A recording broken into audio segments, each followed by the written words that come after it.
That's it, man. Game over, man. It's game over. No tears, please. It's a waste of good suffering. Fairly alarmed here.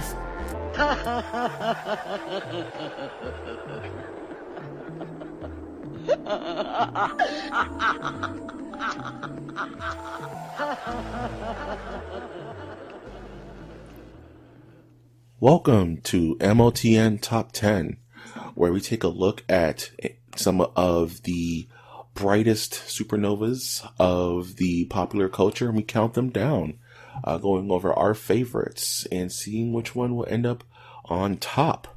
I am, of course, your living tribunal of a host, Mike G, and we have a full house today, ladies and gentlemen. With us today is, you know him as the Trash Monk, Winter. What's going on, man? What's up, everybody? It is Trash Monk the Third, Trash Monk I, and it's Trash Monk I. That's spicy. Yeah, and I'm coming at you with some cold coffee in my cup, $150 short of some tire fixes, but thank the Lord for overcharges. Back to you in the studio. Well, I don't know what to do with any of that. Overdraft. I meant overdraft. That you were you playing Death Stranding? You got the time fall? No, I was going down a road and I hit a rock and it dented the rims in my tires. Yeah. That sounds like the holidays. And we also have MOTN Review's own Brian. Yo, what up, man? What's going on, folks? Glad to be back. Excited. Real quick, because you mentioned Death Stranding, and frankly speaking, I don't get to talk to a lot of people, so I got to do it right here, right now. And that being said, I'm going to say something about Fallen Order as well. I know this isn't a video game stream, but I have to say, like I said, I'm going to talk to people. So, speak your truth, Doug. Death Stranding. Watch the game. For the most part, have seen a good majority of the game. You know what? The first 10 to 12 hours looks miserable, but after that thing looks like it turns into a delightful freaking experience. So, yeah, man. It's a podcast game. It's a podcast game, dude. Yes, for those people who stuck in there, way to go. And Fallen Order, man. Look, man, I haven't seen Star Wars. I'm a little behind. It's fine.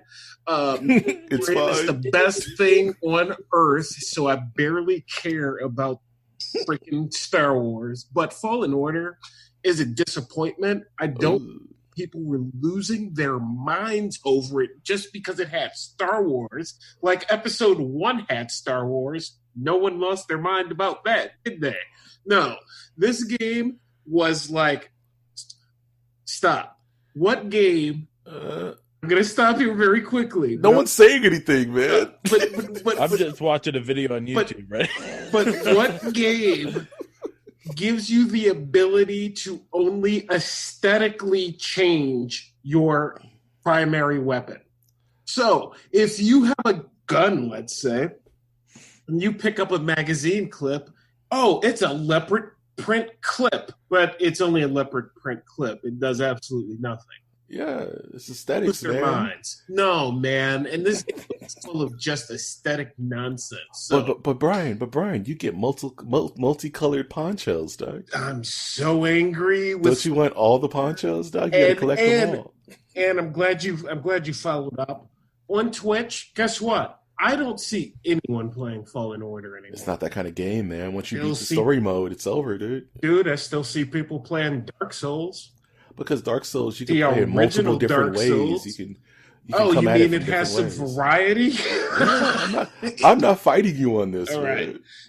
So I'm done. I'm sorry to bring us down, but let's go back up. It's top 10 to do, not a bottom freaking 2020. Oh, geez. So where am I? What year is this? Speaking of Disney properties, we're talking about the MCU, ladies and gentlemen. We're counting down our 10 favorite, I'm not going to say best, because what is best, but our favorite MCU characters and why. So just to lay the ground rules here, us being this three-headed Hydra, being this King Ghidorah of host here, Godzilla. So we're not going to do a conventional top 10 where I have a 10, Brian has a 10, and Winter has a 10. We're going to just count down characters we want to talk about until we hit the number 10. So we're just going to take our turns, and we can chime in and add our thoughts on a character that someone may mention, and go from there. Does that make sense, everybody? Mhm. It does make sense. Could we start out with at least an honorable mention or two? Did you want to hold honorable mentions to the end, or did you want to do them now? I will go right now. If you want. Yeah, let's go. Let's do it right now. All right, I'll pick one honorable mention. You start, Brian. If I have one to pick, it is going to be Phil Coulson. He is an honorable mention for me. I love this character, and he was in I can't his name. Agents of S.H.I.E.L.D. Well, besides Agents of S.H.I.E.L.D., he was in a comedy with Julia Louis-Dreyfus, but he brought so much life to every film when there wasn't necessarily a Nick Fury to lean on. And I think that his presence is a tad underrated. And New Adventures of Old Christine. Okay, go on. Thank you. Appreciate that. Great show. Please watch. My grandma here? What's going on? That's a fantastic show, man. At any rate, when you, as I'm rewatching this in chronological order, it's his presence would be missed, and the entire thing would feel differently. So that's my honor. Yeah, man, and I'll just touch on that just to say, yeah, he's the martyr, right? He's the heart that was pumping throughout all of Phase 1, and his sacrifice needed to happen to really catapult that movie, because he was the one through line before Fury. He was the through line throughout the entire thing. He was the kind of connecting tissue. Right. So when he passed away in Avengers, that made you feel it. That added weight to the film, you know. And without him, it wouldn't have been successful. Now, wasn't it Iron Man 2 that he came in, and at the end there was like they found Thor's hammer, and then correct, okay. Yeah, yep. Cool, okay, absolutely. What's your it's a great moment. It's a very good moment. Yeah. What was it? The Place of Enchantment, New Mexico, or something like that. It was New Mexico. I don't know the name of the city though. What's your honorable mention, Winner? Honorable in the sense of I wish they did like a Marvel show on the character. They hinted at the end of Guardians of the Galaxy that that there was a Howard the Duck that was in the guy's collection. Howard the Duck.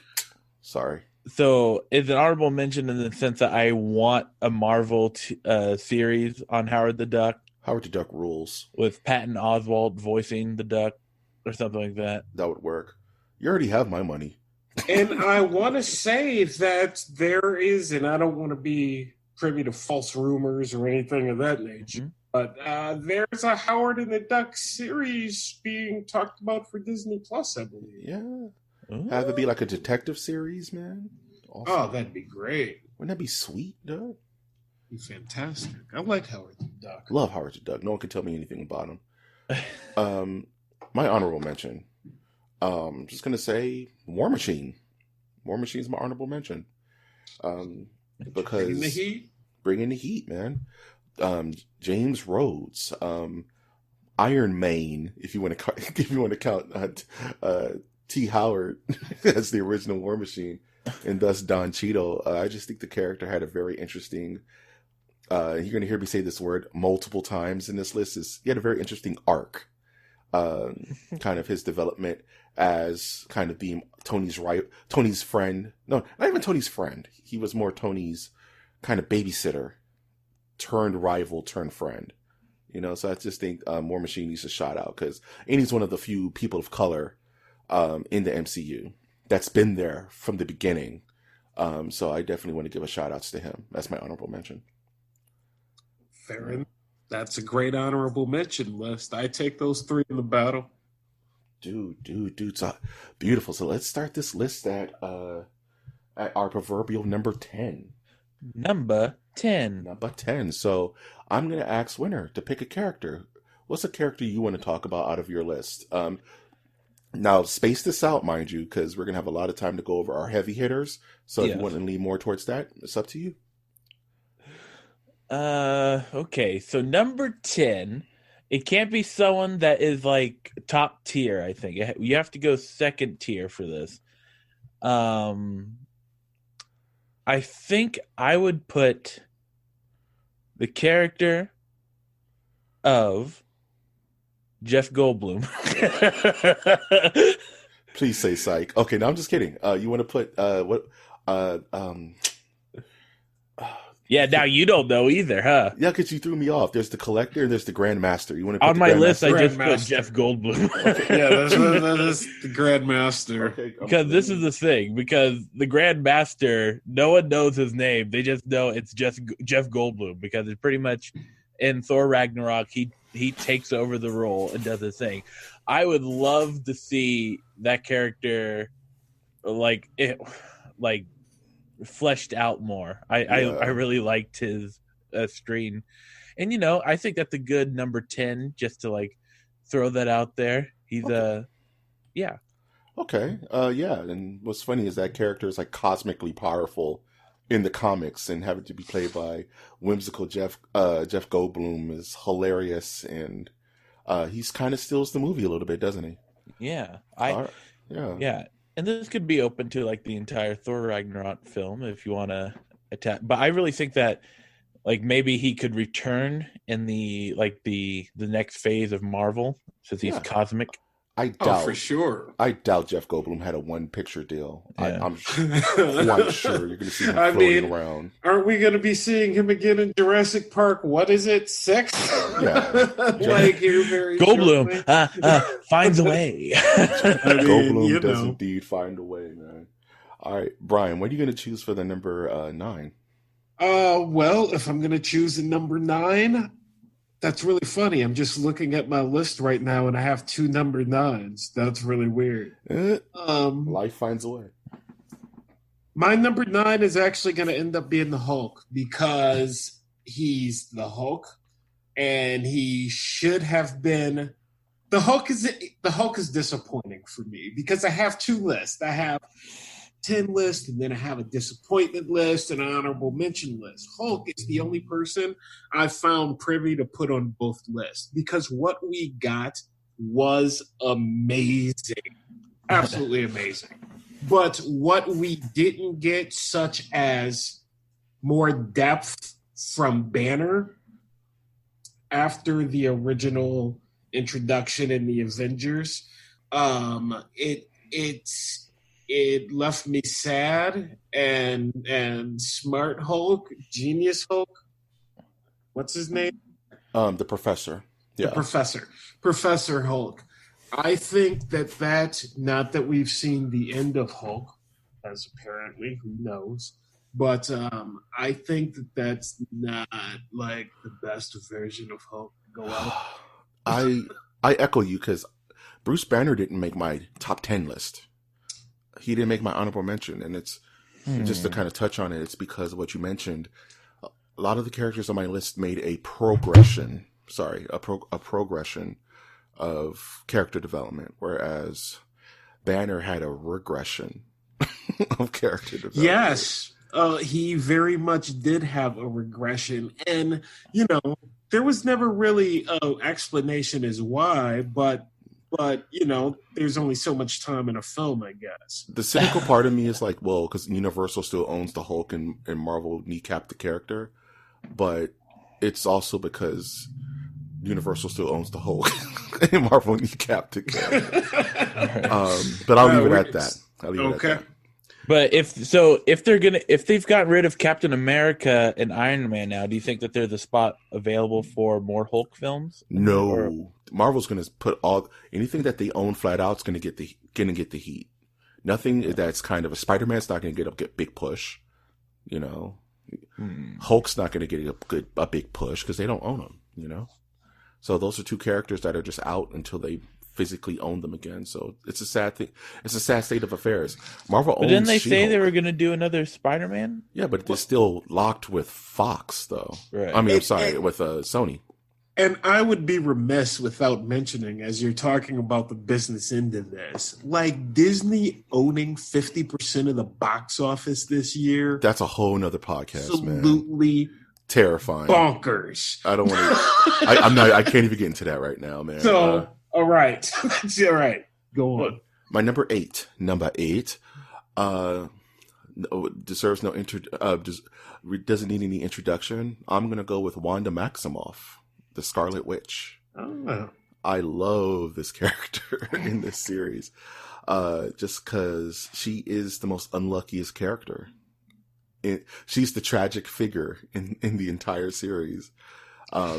She has a rough go of it, man. She has, the roughest go. She's born from tragedy. You know, her and her brother were caved in from a Tony Stark nuke that killed her whole family. She was twisted and warped by Hydra to become these agents of chaos. She accidentally killed like 300 people in Sokovia, which started the whole Sokovia Accords. And Vision died in front of her, man. Like, this character has just been through the ringer, but Wanda always kind of seems level-headed in a weird way. And it's funny that her powers aren't defined. Her bad luck, which is her comic book counterpart's powers, constantly always follow her. So I just think she's a really fascinating character. And that's kind of why she made my list, and why I want her at number 8. Yeah, isn't there a thing about her being in a TV show coming up next year? Yeah, she's going to be in WandaVision. WandaVision. That's going to be, God knows what that is, but it sounds like it's going to be insane. Like they're really going to dive into the Scarlet Witch villain that she is. Is it? You know what? We won't do that. Okay. I hadn't heard that quite yet. Yeah, I'm hearing things. All right, we're rolling back around the winner for number 7. Number 7. So, I would want to go and sit and I'm not going to put a heavy hitter out there quite yet, but I do want to put in Winter Soldier. Oh, okay. I feel it. Yeah. I feel it. I think his going for the films alone has a very interesting story arc that is like surprisingly a lot better than the Hulk's. Which is, wouldn't you say it's weird that this character has like a better storyline than the Hulk? I mean, he's better written. Yeah. The Hulk there's no like switching sides for the Hulk except for he was on Ragnarok where he's Hulk for too long, so he forgets who he is. But Winter Soldier, there's an arm missing. There's he's gonna team up with Falcon type thing. There seems to be a lot more going on for him than Mr. Green Man. I found Winter Soldier to be one of the most overrated characters in the series. Okay. From my point of view, I thought he was played very well, and I understand what you're talking about with the events that happened and kind of the like Wolverine-ish backstory that they come with him. But ultimately, his presence, again, upon a rewatch, it's just mostly like glares into the camera and like solemn stares, and it's like, bro, like really, like do you have feelings? I mean, it kind of looks like you do, but you're not supposed to. I'm not Bucky. Who's Bucky? Dude, I don't know. The entire thing he doesn't feel done well to me. He was played well, but the character itself, it's missing a little impact for me compared to what, the hype he was given. Internet, please don't come in. He's John Wick, man. He's the stoic death machine, dude. Like, he's the man. He is in every, and it's a Marvel thing, but he is the dark reflection of Steve Rogers. He's a man out of time that is a weapon. when you talk about other know? people that didn't make the list, Steve Rogers, aka Captain America, did not make the list. Well, you trust to believe he's making this damn list. Yeah. In fact, all right. okay, you're, Slappeth thee. All right. Slap. with hell's heart I stabbeth thee. Okay, Brian, what are you gonna choose for your number?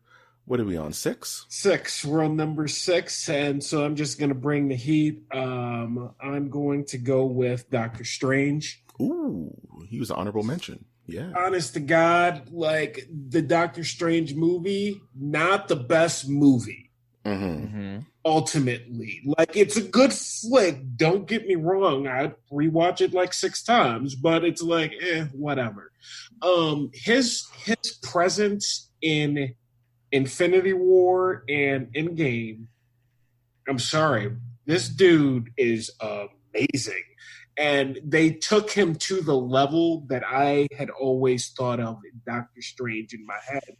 And when we started this, Mike, and you talked about, going through the 16 million or billion different scenarios, like when I think of Doctor Strange, that's what I think of. Yeah. And literally sit down and run through like 16 billion in like a minute and be like, yeah. So here's what we're going to do. And it's like, no, that dude's awesome. So I'm happy someone mentioned Doctor Strange because he's my low-key, like, one of my favorite characters as a kid because he's just infinite power. Like, as a kid, like, Doctor Strange was the coolest.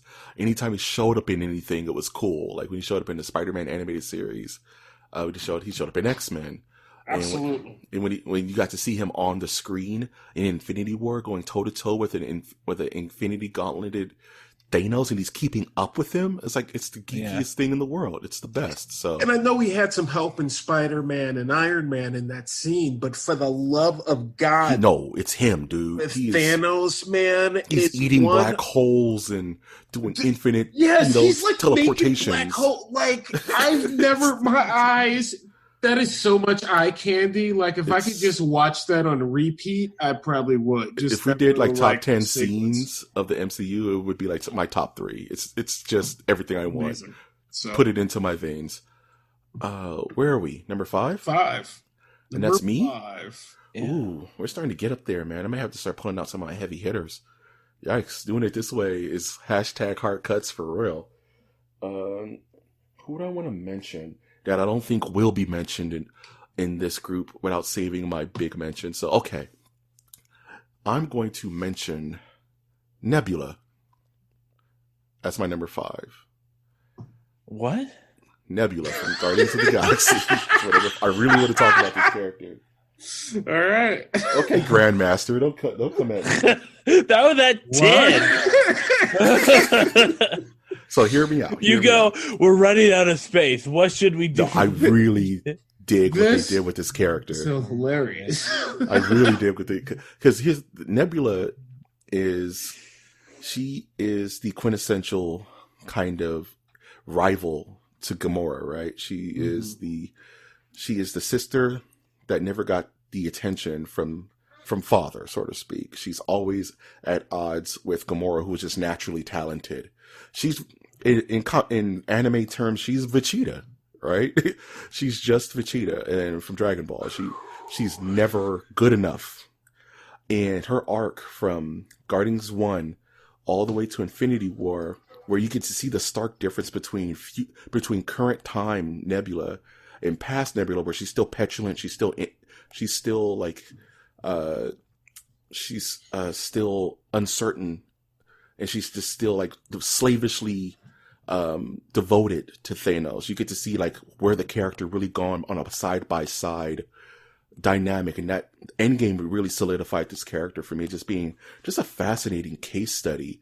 Her reconciliation with Gamora in Guardians 2, where were literally about to kill each other, and they just had to talk it out. Great scene too. You know what I mean? It's beautifully shot. Gamora literally lifts like a plasma cannon and shooting it at Nebula. I mean, Gamora shooting that. And at the end of it all, she's just like, I just wanted you to be my sister, man. Like, I didn't really care about any of that stuff, but you always had to win. You always had to look good in front of Dad. And every time I lost, he took something from me physically and mentally. You know, I just think the character, you know, that was a rough, like sentence for anybody out there who has a sibling of any type. You're like, oh God, that hurt. Yeah, man, because sometimes it's like that. It's like, dude, you like, oh, because you were good, I got my ass handed to me, man. All the time. Like, what the F? Not just like of course the emotional baggage of that, but no, Thanos was ripping out body parts, dude. He was like, you're not good enough. I'm going to keep replacing you with cybernetic implants until you balance out. And you want to talk about Wanda having a rough go of it. Nebula is tragic, dude. By the end of it all, she has this like beautiful catharsis where she's a hero. She's a hero by the end of the movie. And this is a character that was so far from that when the film started. And that's why like she has to make this list, because I just think her story is one of the most compelling ones in the Marvel in the MCU. Honestly, it was a hashtag hard cut for me. I was gonna put her on, and I couldn't. It was a hard cut, but I understand where you're coming from, man. I respect it, man. I respect it. She had a rough go, man. Yeah, and just to see her go from A to B is something like, it's still fascinating to me. I watch her arc all the time. Guardians 1, 2. In fact, she might save Guardians 2. That's what I'm saying. That's exactly what I'm saying. She literally might save that thing. She's hilarious. She's deadly. She's terrifying. You know what I'm saying? She's relentless. Like, I just love that character. I'm bringing the ladies with my group, but Nebula, man, my number 5.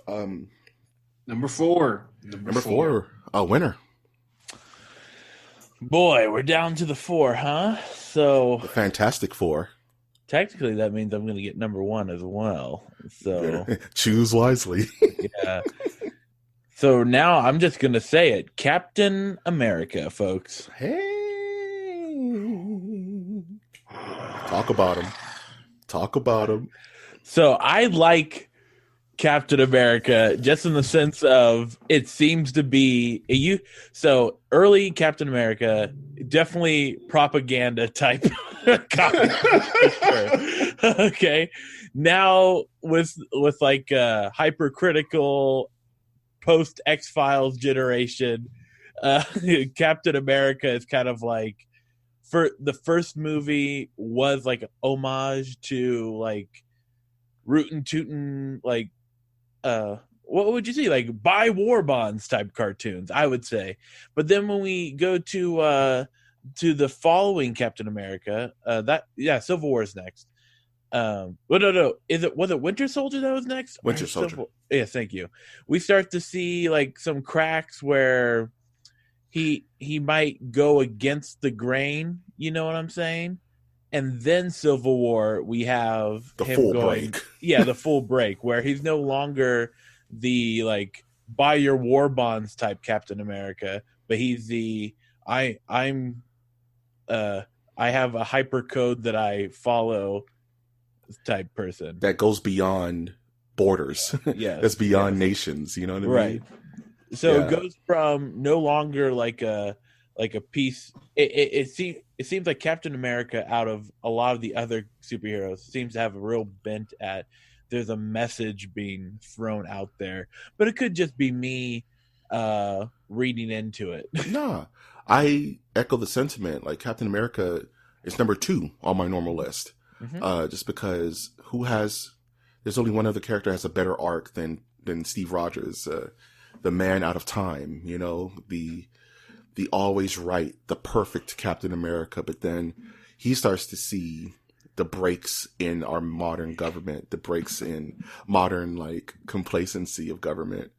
And he starts to kind of rebel against it. He becomes the Nomad, which is a nod to the comic.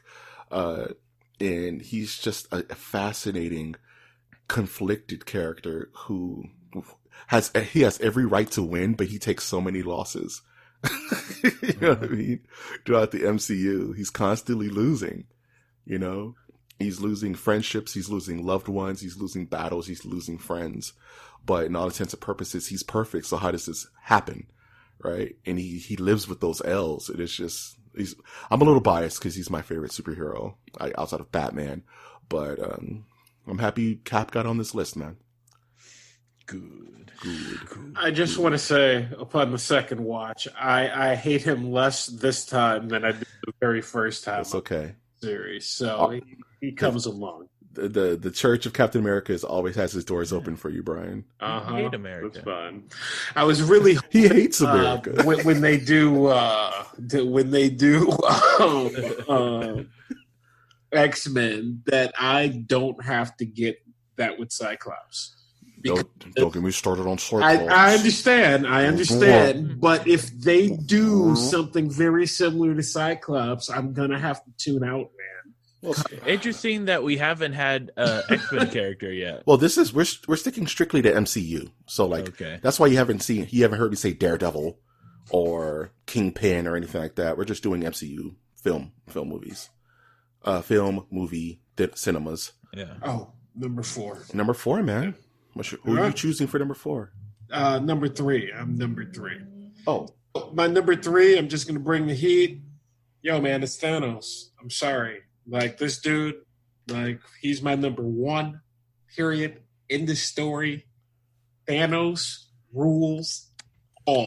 Thanos reigns, dude. You can take all these movies and wrap them up and stack each one against some of Thanos' most memorable moments, like when you find out what Thanos is doing, when Thanos throws a planet, when Thanos wipes off, spoiler alert, half of the world, half of the population. Even after Thanos gets beat, he still wins, Doug. Thanos still wins, bro. Thanos is the reason I'm rewatching all of this, just so that I can rewatch and build, even though he only had that one short scene in Guardians and his cameo in Avengers, right?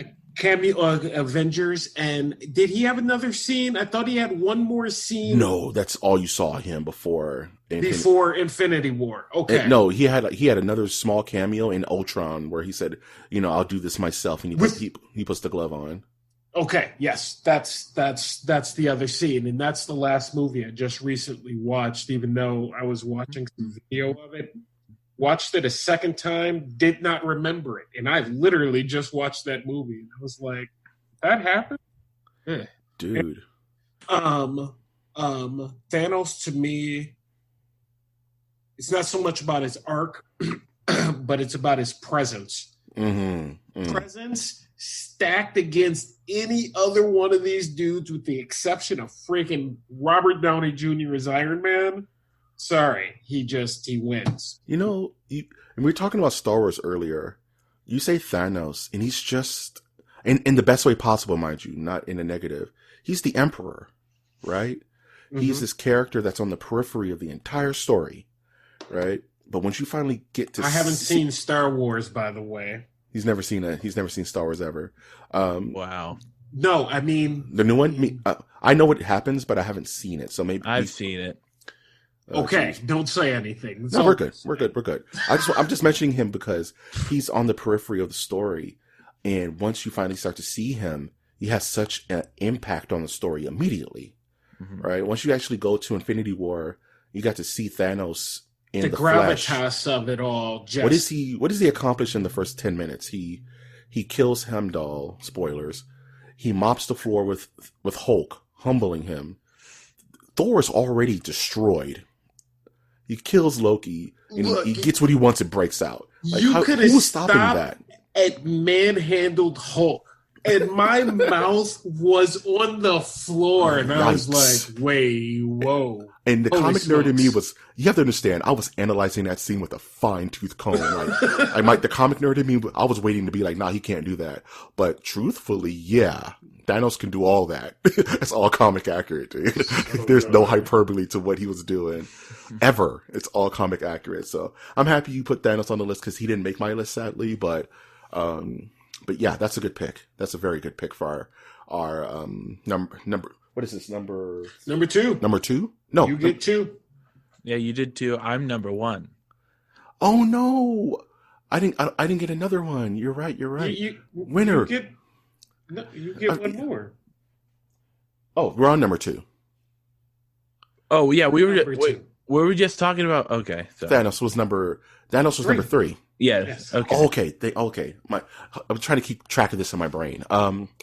Number 2, and I'm going to mention this character because we need to talk about him. And Winter is a wild card. Love you like a brother. I don't know what your number one's going to be. I have no idea what your number one's going to be. Wait, I think you know. I'm not gonna do any wild cards. Okay, I'll just put it out there. Think of someone else. Okay, I'll put it out there. My number 2 pick is, of course, Anthony Stark, Iron Man. Oh, damn it! It's just Iron Man. I need to make sure he gets on the list. Don't call him Anthony. Just Anthony Stark, though. Tony makes you feel he's the cool exec with the heart of steel. You're a grown man. Sure. I'm calling him like his mom. Yeah. Anthony? I mean, but come on. Robert Downey Jr., a career defining role. Perfect. Who gets a perfect role? Like Arnold Schwarzenegger and Conan, maybe, but who? Right. Okay. Perfect role. Who gets the perfect role? And pardon my French, never fucks it up. Dude. It's not French. Right. Never. I hate to. Right. Never. Every single time he's on screen, he owns the room. For 10 years of cameos of Iron Man's 1, 2, 3, Avengers Age of Ultron, Infinity War, Civil War, every single time he played the character, it was dead on. You only get that consistency when you're playing yourself. Because there's no fakery to it. There's no fakery, bro. And the moment I found out that Robert Downey Jr. was going to play Tony Stark, I was like, yeah, because that's him. He's a guy who had a ton of money, who has a drinking problem. God, I love freaking. That's a great casting choice. It's the best casting choice. It's up there with like Christopher Reeves, dude. Yes, like, absolutely. I would say 40 years from now, people would be like, more so than Steve Rogers and freaking. No, I hate to say it. They're going to be like, dude. It's Robert Downey Jr., Tony Stark, Iron Man. Perfection casting. And Marvel's always had good casting. They cast really good. Marvel does. But nothing beats Tony's arc from being the most self-serving, spoiled, kind of gifted genius to where does he end up in Endgame as the savior of the universe? The most humbled, the most trying his best, still maintaining that Tony swag. I mean, one of the things character, I liked most about what they did with Tony or Iron Man is dude, there is some like 6-year-old today that could actually do that. That could be smart enough to put all of that type of stuff together. Yeah, man, that's not a problem. We got this. You don't think there's somebody in some country with a functional Iron Man suit on the low, though? No, right. Yes. In this huge giant world we live in. Yes. Even if it's just the specs, there's gotta be at least one guy, right? Dude, I got specs in my house. Right? Right? You get me? All right. I made a mind gym yesterday. But yeah, Iron Man is the best character in the entire series. He is the heart of the MCU. For these 2 phases. Well, no longer because that heart's been put out. 4 phases, mind you. 4 phases. But yeah, that's my number 2. What is going to be the number 1 winner? Well, you stole it. Well, I was afraid. Well, I told you, don't be afraid. Well, I'm sorry. I wouldn't have picked him as number 1. Thanos is number 1. Jeez. Go on. Like, Brian got his number 1 in. I got my number 1 in. Because Tony was my number 1. You get to go last, though. You get to go last, man. You close the book. You leave the lasting impression, dude. What character do you want us to close on? I think I'll just pick the easy one and go. We haven't had Thor on the list. Oh, that's not a bad number 1, man. Yeah, I really liked Thor Ragnarok myself.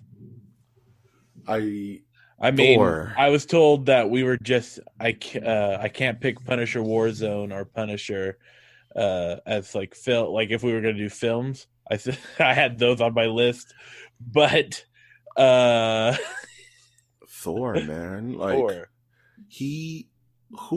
Thor's arc rivals Tony's in its epicness and its scope and the character from A to B, right? Where Thor is in Thor and Kenneth Branagh Thor to Endgame are two totally different characters, man.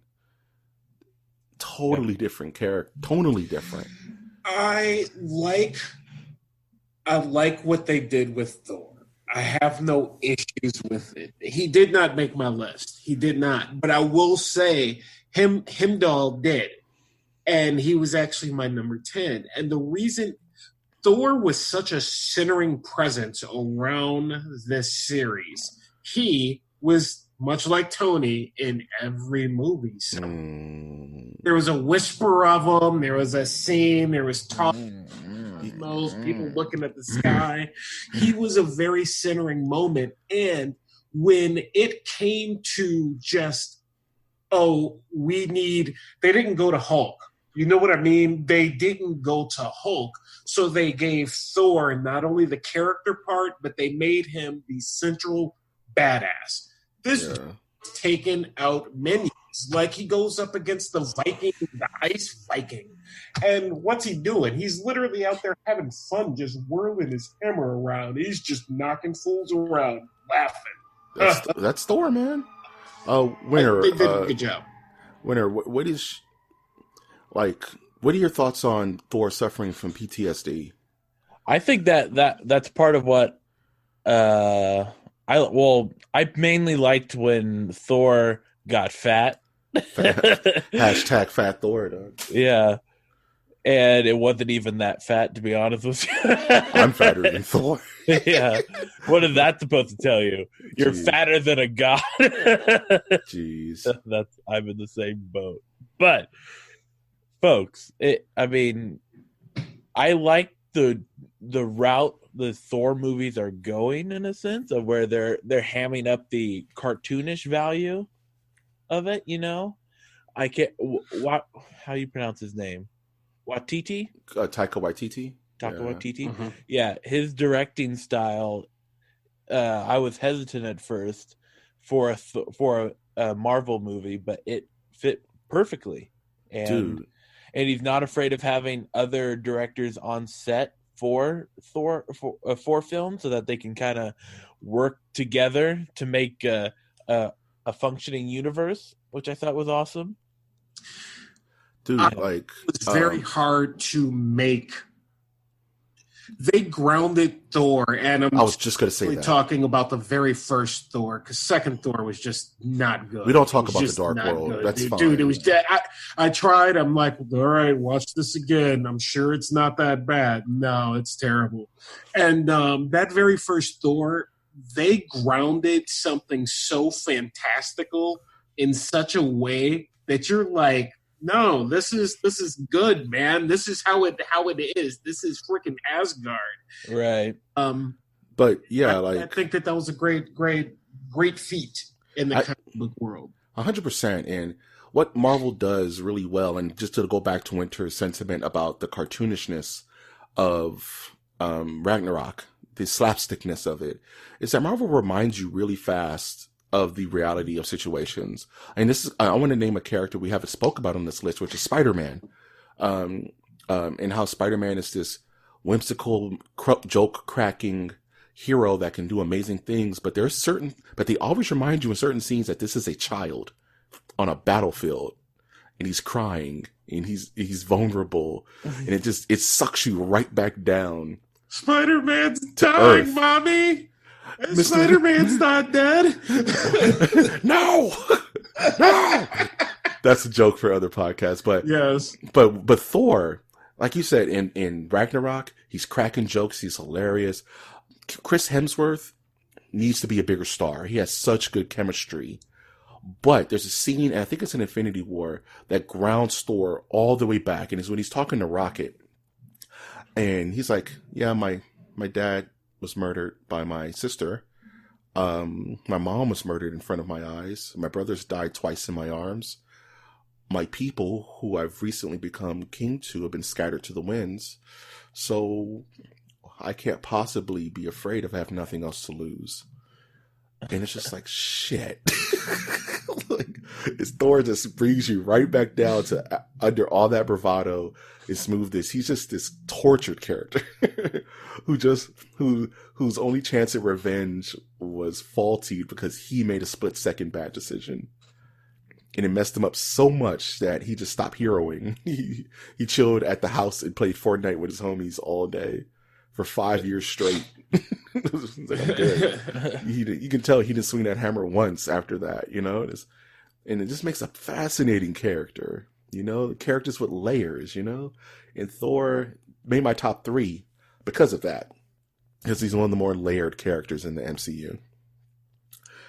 Dude, we came up with a hell of a list, man. This is a really eclectic list. Like, looking back at it, this is a very good list. I'm very proud of what we came together with today. Even the order makes sense. And we just did that, you know? So I want to thank both of you for going down this MCU memory lane. And I want to ask one question of both of you.